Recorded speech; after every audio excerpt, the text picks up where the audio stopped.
দেশের বর্তমান রাজনৈতিক পরিস্থিতি বিবেচনায় বিপিএল এর আয়োজন নিয়ে শঙ্কা দেখা দিয়েছে। নিরাপত্তা নিয়ে শঙ্কা থাকায় এর আগে বাতিল করা হয় বিপিএল এর উদ্বোধনী অনুষ্ঠান। আদৌ সঠিক সময়ে বিপিএল মাঠে গড়াবে কিনা সে প্রশ্ন এখন ক্রিকেট প্রেমীদের।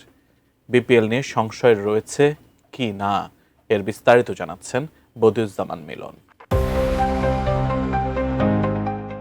দেশের বর্তমান পরিস্থিতিতে নিরাপত্তা নিয়ে শঙ্কা থাকায় বাতিল করা হয় বিপিএল এর উদ্বোধনী অনুষ্ঠান। ২৬ ডিসেম্বর সিলেটে শুরু হওয়ার কথা বিপিএল এর ১২তম আসর। দেশের বর্তমান রাজনৈতিক পরিস্থিতিতে বিপিএল এর আয়োজন নিয়ে অনেকের মাঝেই দেখা দিয়েছে শঙ্কা। সঠিক সময়ে বিপিএল মাঠে গড়াবে কিনা সেই প্রশ্ন অনেকের।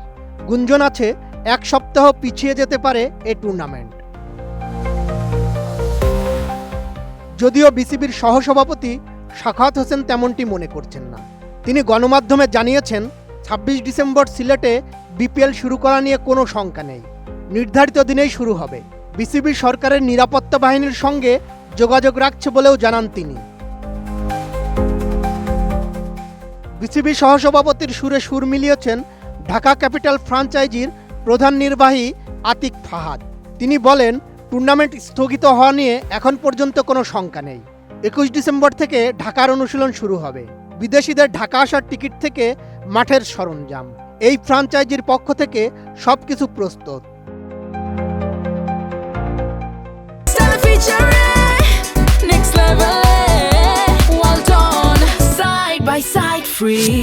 বিপিএল এর উদ্বোধনী দিনে মাঠে গড়াবে দুটি ম্যাচ। প্রথম ম্যাচে দুপুর ২টায় স্বাগতিক সিলেট টাইটান্সের মুখোমুখি হবে রাজশাহী ওয়ারিয়র্স। এরপর সন্ধ্যা ৭টায় চট্টগ্রাম রয়্যালসের বিপক্ষে লড়বে নোয়াখালী এক্সপ্রেস। যদিও দলগুলো এখনও আনুষ্ঠানিকভাবে নিজেদের প্রস্তুতি শুরু করেনি, তারপরও বিপিএল এর নিলামে সবচেয়ে দামি ক্রিকেটার মোহাম্মদ নাইম, তানজিদ হাসান, সাইফ হাসান, মাহমুদুল হাসানরা অনুশীলন শুরু করে দিয়েছেন। সব শঙ্কার গুঞ্জনের মাঝেও বিসিবি স্পষ্ট করেছে বিপিএল নিয়ে আতঙ্কের কোনো কারণ নেই। নিরাপত্তা পরিস্থিতি নিবিড়ভাবে পর্যবেক্ষণ করা হচ্ছে। নির্ধারিত সময়ে মাঠে গড়ানোর পথে বিপিএল এর ১২তম আসর। ফ্র্যাঞ্চাইজিগুলোও প্রস্তুত, ক্রিকেটাররা অনুশীলনে ব্যস্ত। এখন অপেক্ষা শুধু মাঠের লড়াইয়ের। সব ঠিক থাকলে ২৬ ডিসেম্বর থেকেই শুরু হচ্ছে বিপিএল এর রোমাঞ্চ।